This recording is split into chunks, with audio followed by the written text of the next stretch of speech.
Patay sa pananaksak ng kainuman ng 50 anyos na lalaki sa Katanawan, Quezon. Nakatutok si Paul Hernandez.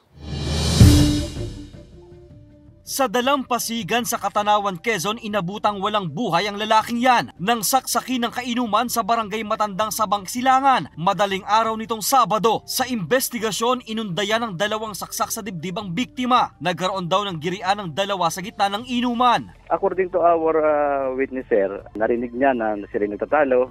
Agad daw tumakas ang sospek. Inaalam ng pulisya ang motibo sa krimen. Sa seizure po, medyo matigas na po yung katawan, sir, ng ating biktima, sir.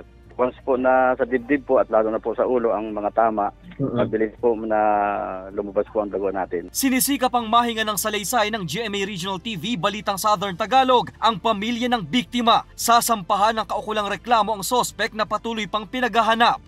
Paul Hernandez, Balitang Southern Tagalog.